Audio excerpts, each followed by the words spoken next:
November 1910. A private rail car departs from Hoboken, New Jersey. It is after dark. Inside, 7 men. 7 of the most powerful men in the United States. But here is what is unusual about this group. They have been instructed firmly not to use their last names. No formal introductions. No acknowledgement that they know each other. If anyone asks, they are simply a group of friends heading south for a hunting trip. But they are not friends.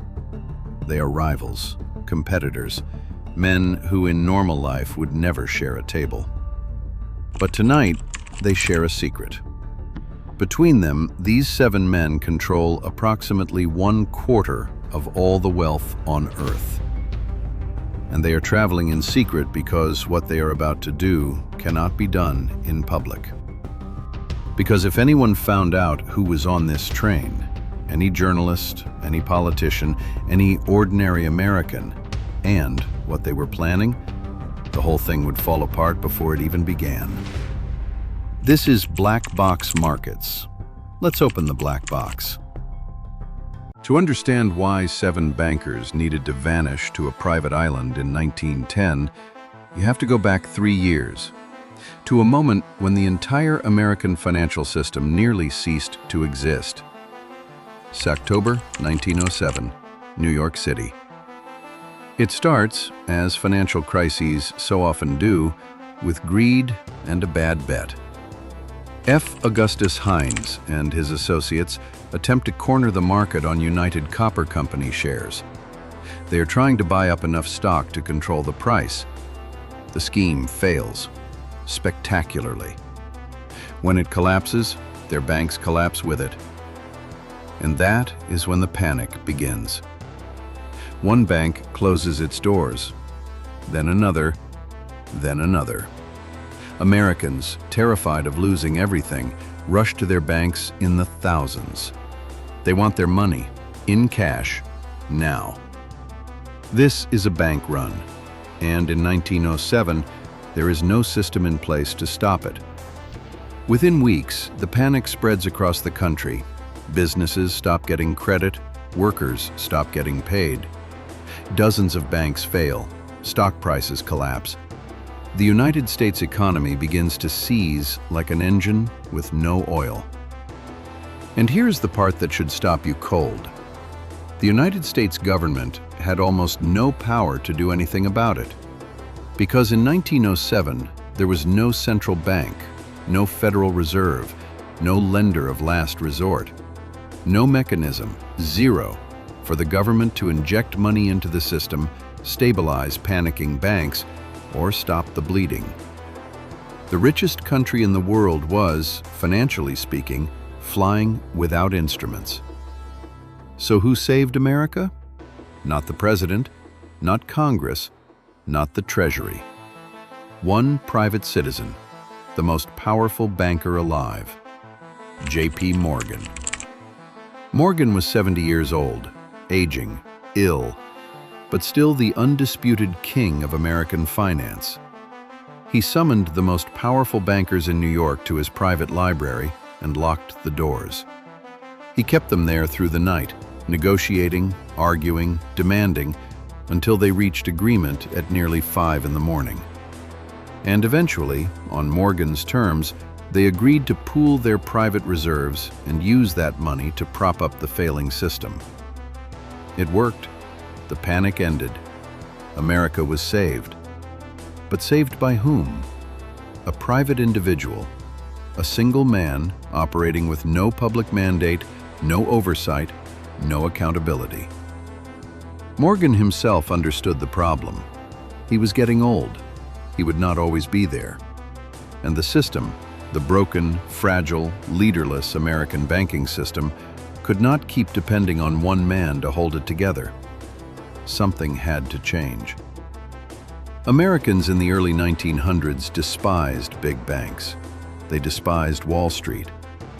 And they absolutely despised the idea of a central bank, a single institution with power over the entire money supply. The words central bank were political poison. They sounded European. They sounded elitist. They sounded like exactly the kind of thing that would take power away from ordinary people and hand it to a small group of very rich men. Which, as it turns out, is exactly what they were about to do. They just needed to hide it well enough to get it passed. Jekyll Island. A private island off the coast of Georgia, in 1910, it is one of the most exclusive addresses in the United States. The Jekyll Island Club is a private retreat whose members include some of the wealthiest families in America: the Morgans, the Vanderbilts, the Rockefellers, the Pulitzers. Ordinary people are not allowed. This is where the 7 men on the train are going. The man who organized this gathering is Senator Nelson Aldrich, chairman of the Senate Finance Committee, one of the most powerful legislators in Washington. And, not coincidentally, his daughter Abby married John D. Rockefeller Jr., making Aldrich the father-in-law of one of the most powerful men in American finance. Aldrich had spent years trying to reform the American banking system. He knew a central bank was needed. He also knew he could never call it that. So he assembled a team, in secret, on an island, with no last names. And he gave them 10 days to build one. Let's look at who was in that room. Frank Vanderlip, president of National City Bank, one of the largest financial institutions in the country. Vanderlip would later write, in his own memoirs, these exact words: "I do not feel it is any exaggeration to speak of our secret expedition to Jekyll Island as the occasion of the actual conception of what eventually became the Federal Reserve." He admitted it, in writing, decades later, and almost no one noticed. Henry Davison, senior partner at J.P. Morgan and Company, Morgan's trusted right-hand man. Charles Norton, president of First National Bank of New York. Over the 1.5A, Piott Andrew, Assistant Secretary of the United States Treasury, the only government official in the group. Benjamin Strong, a rising star in New York banking. He would later become the first governor of the Federal Reserve Bank of New York. And then, the most important man in the room, Paul Warburg, a German immigrant, a partner at Kuhn, Loeb and Company, one of the most influential banking firms in the world. Warburg was different from the others. He had not grown up in American banking. He had studied European central banks, the Reichsbank in Germany, the Bank of England in Britain. He understood in precise technical detail how a modern central bank actually functioned. For years, Warburg had been writing pamphlets and papers arguing that America needed exactly this kind of institution. Nobody had listened. Jekyll Island was his moment. For 10 days, the men worked. They argued, they drafted, they revised. They debated the structure of what they were building with the focus of men who understood that they were writing something that would outlast them all. The ground rules were strict. First names only. If anyone passed the window of a staff member, the conversation stopped. No one could know, not what they were building, not who was building it. If the press found out, if any of the men were identified, the political damage would be immediate and total. Because what they were designing was exactly what Americans feared most: a central bank controlled by private bankers. Here is what they built. First, a system of 12 regional reserve banks, not one central bank. This was essential for political survival. Instead of one all-powerful institution in Washington, there would be 12 banks spread across the country. Every region of America would have its own bank. It would look decentralized, democratic, local. It would not be. Second, these reserve banks would be owned by their member commercial banks. The institutions that joined the system would hold stock in their regional bank. Third, the system would have the power to issue currency, set interest rates, and act as lender of last resort during financial crises. Everything that had been missing during the Panic of 1907. And fourth, this was the stroke of genius that Paul Warburg contributed. They would not call it a central bank. They would give it a name that sounded governmental, distributed, American. They would call it the Federal Reserve. The plan that emerged from Jekyll Island became known as the Aldrich Plan. Aldrich brought it to Washington and introduced it as legislation. It immediately ran into a wall. Aldrich was a Republican, a wealthy one, a close ally of Wall Street. His critics, and there were many, saw the Aldrich Plan for exactly what it was, a bill written by bankers, for bankers, wrapped in public interest language. By 1912, the political winds had shifted completely. Woodrow Wilson, a Democrat running against Wall Street power, was elected president.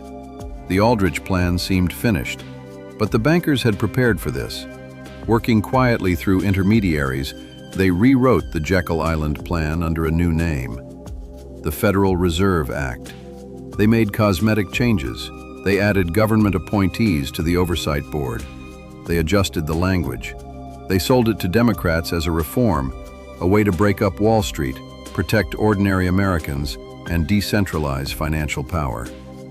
Woodrow Wilson believed them. He probably believed them enough. Frank Vanderlip, who had been in the room on Jekyll Island, later acknowledged what had happened. In his own words, the essential points of the Aldrich Plan were all contained in the Federal Reserve Act that was finally adopted. Same architecture, different name, different political packaging, passed into law.